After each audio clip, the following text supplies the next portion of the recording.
ከየካቲት 28 ቀን ጀምሮ ከጠዋቱ 12 ሰዓት ጀምሮ የመራጮች ምዝገባ ተጀምሯል። ይህንን ምዝገባ ያው ከዚህ በፊት ባስረዳነው መንገድ በሁለት መሰረታዊ የመራጮች ምዝገባ አማራጭ ነው ቦርዱ ምዝገባውን እያደረገ ያለው። አንደኛው በዲጂታላይዜሽን፣ ሁለተኛው ደግሞ በማኑዋል የመራጮችን ምዝገባ እያካሄደ ይገኛል። እንግዲህ ባለፈው ጊዜ ለመግለጽ እንደሞከርኩት የመራጮችን ምዝገባ ቁሳቁስ የማሰራጨት ሂደት ቦርዱ ከዋና መስሪያ ቤት ወደ ምርጫ ክልል፣ ከምርጫ ክልል ደግሞ ወደ የምርጫ ጣቢያዎች አሰራጭቷል። በማሰራጨቱ ሂደት ዘግይተው የደረሱ ቁሳቁሶች አሉ። ደግሞ በሰዓቱና በጊዜው ደርሰው በተወሰነውና በታቀደው መሰረት የካቲት 28 ቀን ምርጫ ጣቢያዎቹ ተከፍተው ምዝገባ የጀመሩባቸው ምርጫ ጣቢያዎች አሉ። ስለዚህ ሂደቱ ምናልባት ከየካቲት 27 ድምፅ መራጮች ከሚመዘገቡበት አንድ ቀን በፊት ጀምሮ እስከ መጋቢት 3 አካባቢ የቁሳቁስ ስርጭት ስናደርግ ቆይተናል። እንግዲህ ቦርዱ ይህንን ጠቅላላ ምርጫ ለማካሄድ አቅዶ የነበረው ወደ 52773 የሚሆኑ ምርጫ ጣቢያዎች ሲሆን በአሁኑ ጊዜ ወደ 46757 ምርጫ ጣቢያዎች ላይ ቁሳቁስ ተሰራጭቶ ምርጫ ጣቢያ ተከፍቶ የመራጮች ምዝገባ የተጀመረባቸው ናቸው። ከነዚህ ጠቅላላ ስራ ይጀምራሉ ተብሎ ከታሰቡት በተለያየ ምክንያት እስካሁን ድረስ ያልጀመሩ ወደ 6395 ምርጫ ጣቢያዎች አሉን ማለት ነው። ይሄ እንግዲህ የሆነበት ምክንያት አንዳንዶቹ በጸጥታ ምክንያት ያልጀመሩ አሉ። አንዳንዶቹ ደግሞ ቁሳቁስ ዘግይቶ በመድረሱ ምክንያት በሂደት ላይ ያሉ አሁን እነዚህ የመግለጫ እየሰጠን እየደረሱ ያሉ ቁሳቁሶች አሉ። ይህንን የመራጮች ምዝገባ ስናካሄድ አሁን ዛሬ ባለኝ መረጃ ወደኋላ ያለውን ሳይጨምር ወደ 9,036,994 መራጮች ተመዝግበዋል። በሁሉም በማኑዋልም በዲጂታልም አንድ ላይ ይሄን ያህል ቁጥር ተመዝግበዋል። የሴትና የወንድ ቁጥርም የአካል ጉዳተኞችም ቁጥር አብሮ ያለው ነው የሚሆነው ማለት ነው። አሁን እየሰራን ካለነው ከመራጮች ምዝገባ ጋራ የገጠሙ ችግሮች አሉ። እንግዲህ እንደምታውቁት ምርጫ በጣም የራሱ የሆነ ውጣ ውረድ እንዳለው ሆኖ ደግሞ አዳዲስ ስራዎች ሲመጡ የሚገጥሙ የራሱ የሆነ ተግዳሮቶች ይኖራሉ። እነሱን ቦርዱ እያየ እየፈታ እያሻሻለ እያስተካከለ ለመሄድ ጥረት እያደረገ ይገኛል። እንግዲህ በዚህ በዕቃ ስርጭት የደረሱብን ያጋጠሙ ችግሮች አሉ። አንዱ ቅድም ለመግለጽ እንደሞከርኩትና እስካሁን ድረስ አንዳንድ ቦታ ላይ ቁሳቁስ ያልደረሰበት በተለይም ቦርዱ እስከ ምርጫ ክልል ድረስ ዕቃዎቹን አድርሶ ከምርጫ ክልል በኋላ ወደ ምርጫ ጣቢያ ለማሰራጨት የተሽከርካሪ እጥረት፣ የነዳጅ እጥረት እንዲሁም በአንዳንድ የክልል መንግስታት ድጋፍ ማጣት ተቸግሯል ቦርዱ። ይሄ እንደ አንድ ተግዳሮት ቦርዱን የገጠመው ችግር ነው። ከዚሁ ጎን ለጎን አንዳንድ ቁሳቁሶች ሲተላለፉ ባልታሰበና ባልተጠበቀ ሁኔታ ዝናብ አጋጥሞ በዝናብ የተበላሹ ቁሳቁሶች አሉን። ያው እንደምታውቁት ተጭኖ ነው የሚሄደው። አሁን በጋ ነው በሚል አንዳንድ ተሽከርካሪዎች መሸፈኛ ሸራ ስላልነበራቸው ይሄ ችግር አጋጥሞናል፣ ግን ተተክቷል። ሌላው በተለያዩ መገናኛ ብዙሃን እንደተዘገበው በአፋር ክልል በዳሎል ምርጫ ክልል የነበሩ አንድ ምርጫ ክልል ቁሳቁሶች ባልነበሩበት ቦታ ተቃጥለዋል። ስለዚህ ይህንን ለመተካት እንደገና ሌላ የምርጫ ቁሳቁስ ወደዛ ለመላክ ቦርዱ ተገዷል። ሌላው የኮኔክቲቪቲ የከቨሬጅ ጉዳይ ነው።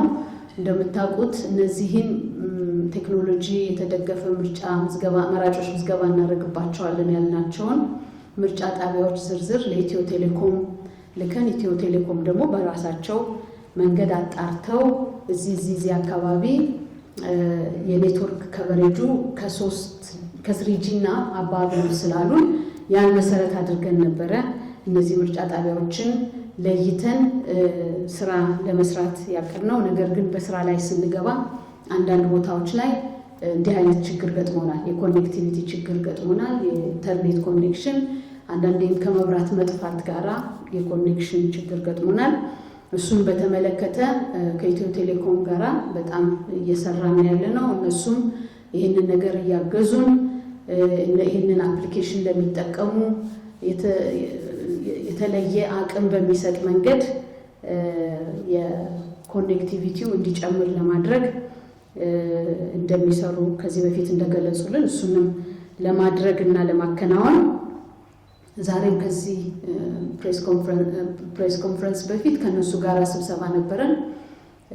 ይሄንን እየሰራን እንገኛለን። በእነሱ በኩል ታስክ ፎርስ ተቋቁሞ የኔትወርክ ችግርን የሲም ችግርን ያው እያንዳንዱ ታብሌት ሲም ስላለው እሱን በመተመለከተ የሚከታተል ቡድን አቋቁመን እየሰራን እንገኛለን። ሌላው የምርጫ ጣቢያ አደረጃጀትን በተመለከተ ሌላው የገጠመን ተግዳሮት ነው። እንግዲህ ቦርዱ ቀደም ብሎ የዚህ XY ኮኦርዲኔት የሚባለውን ለማንሳት በየምርጫ ጣቢያው በሚሄድበት ጊዜ ሎኬሽኑን አካባቢውን እዛ አንድ ቦታ ላይ ምርጫ ጣቢያው እንደሚከፈት አይቶ ነው የተመለሰው። ነገር ግን ልክ አሁን ስራ ለመጀመር በሚኬድበት ጊዜ አካባቢው እዛ ይሁን እንጂ ስታንዳርዱን የጠበቀ ምርጫ ጣቢያዎች አልተሰጡንም። ቆርቆሮ በቆርቆሮ በጣም በችኮላ የተሰሩ ምርጫ ጣቢያዎች የተሰጡበት ቦታ አለ። ለአካል ጉዳተኞች ፈጽሞ የማይመች ደረጃ ፎቅ የሆነ ምርጫ ጣቢያ የተሰጠን ቦታዎች አሉ።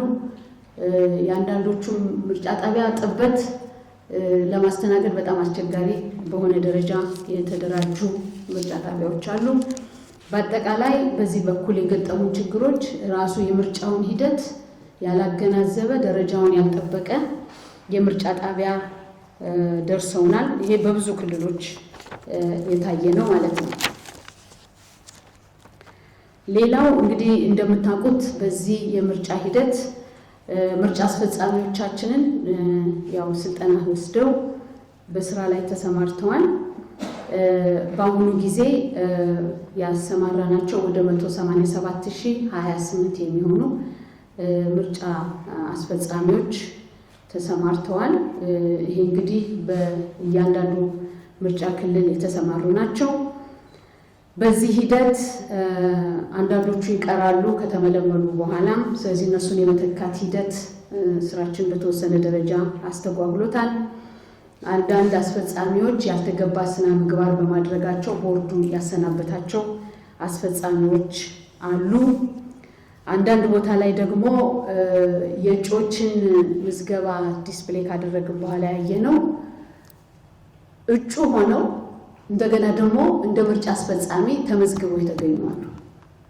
እንግዲህ እንደምታውቁት አንድ ሰው ምርጫ አስፈጻሚ ሆኖ መስራት የሚችለው ከማንኛውም የፖለቲካ ፓርቲ አባልነት ውጪ የሆነ ገለልተኛ ነው ተብሎ ነው ቦርዱ በተደጋጋሚ በማስታወቂያም ሲያወጣ ሲጠይቅም ገለልተኝነታቸውንም ለማረጋገጥ ደግሞ ወደ ፓርቲዎች ሊስት ልኮ ፓርቲዎችም ያላቸውን አስተያየት ሰጥተው ነው ቅጥር ያደረገው።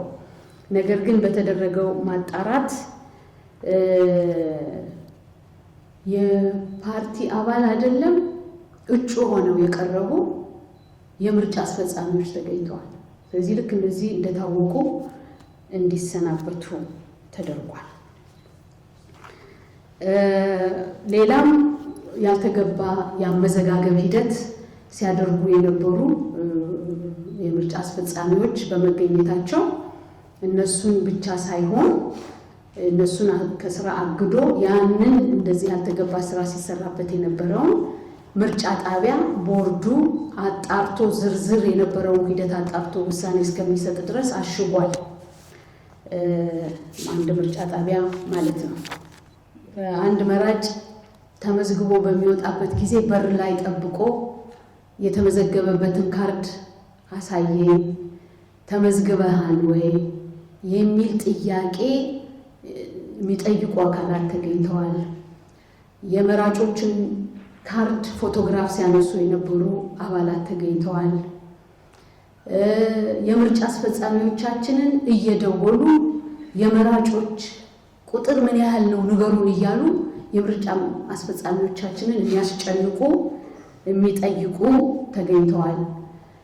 ምርጫ አስፈጻሚዎቻችንን ምሳ እንጋብዛችሁ፣ ውሃ እንስጣችሁ፣ እንደዚህ እናድርግላችሁ የሚል ጭምር የሚያደርጉ አካላት እንዳሉ ቦርዱ ተገንዝቧል። ለዚህም የሚመለከታቸውን አካላት በሙሉ ማስጠንቀቂያ ልኳል።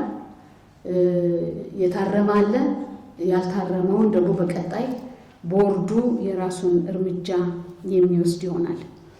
ከዚሁ ጎን ለጎን በጸጥታ አሴስመንት ስብሰባችን ባለፈው ሳምንት በነበረን ፓርቲዎችም ያቀረቡት ቅሬታ ነበረ።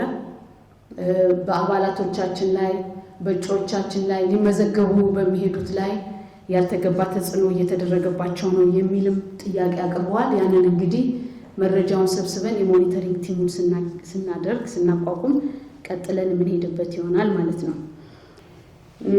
የትግራይ ክልል ሁኔታ እንዴት ነው? እንግዲህ አሁንም የትግራይ ክልል ሁኔታ ከዚህ ቀደምም በተደጋጋሚ ለመግለጽ እንደሞከርኩት የኢትዮጵያ ብሔራዊ ምርጫ ቦርድ በሌሎቹ ክልሎች የሚያደርገው ምርጫ ለማድረግ የሚያደርገው ዝግጅት ከጀመረበት ቀን ጀምሮ እኩል ለትግራይ ክልል መስተዳድር ጊዜያዊ አስተዳደር አስፈላጊ የሆኑትን መረጃዎችን አስፈላጊ የሆኑትን ድጋፎችን ምርጫ ጣቢያ ከማቋቋም ምርጫ ክልል ከማቋቋም ምርጫ አስፈጻሚዎችን ለመመልመል ከማደራጀት ስልጠና ከመስጠት የተፈናቃዮችን ቁጥር ከመጠየቅ የጸጥታ ሪፖርት ከመጠየቅ ሁሉ ጥያቄዎችን አቅርበዋል። ቦርዱ እስካሁን ድረስ የተሰጠ ምላሽ የለም።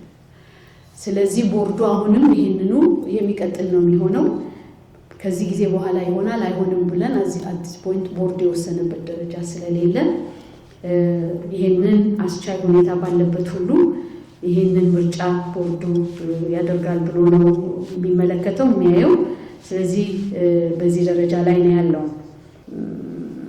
መምረጥ መብት ነው እንጂ ከማንኛውም መሰረታዊ አገልግሎት ጋር ተጣምሮ የመራጮች ካርድ ካልያዝክ ይሄን አገልግሎት አልሰጥህም ማለት ህገ ወጥ ነው፣ ህገ መንግስታዊ አይደለም። ይሄ በፍጹም ሊወገዝ የሚገባው አሰራር ነው። ስለዚህ ቦርዱ ይሄንን አጥብቆ ነው የሚቃወመው። አንድ መራጭ በመብቱ ተጠቅሞ እኔን የሚመራኝ ለሚቀጥሉት 5 ዓመታት የሚመራኝን መሪ በነፃነት መሪዎች በነፃነት ወጥቼ እመርጣለሁ ብሎ በነፃነትና በራሱ ፈቃድ ብቻ ይወጣል እንጂ በማንም ተጽዕኖ ሊወጣ አይገባም ነው ብሎ ቦርዱ የሚያምነው። ስለዚህ እንዲህ አይነት ነገር የሚያደርጉ አካላት ትክክል አይደሉም። ስለዚህ ግልጽ ብሎ ለተጠየቀው ነው አይደለም ለሚለው መብት ነው እንጂ ግዴታ ነው ብለን አናምንም። እንደ ዜጋ ኃላፊነት አለብኝ ግዴታ አለብኝ ብሎ የመወሰን መብት ራሱ ያለው መራጩ ነው እንጂ በማንም ጫና በማንም ተጽዕኖ ይሄንን እንዲያደርግ አይገባም።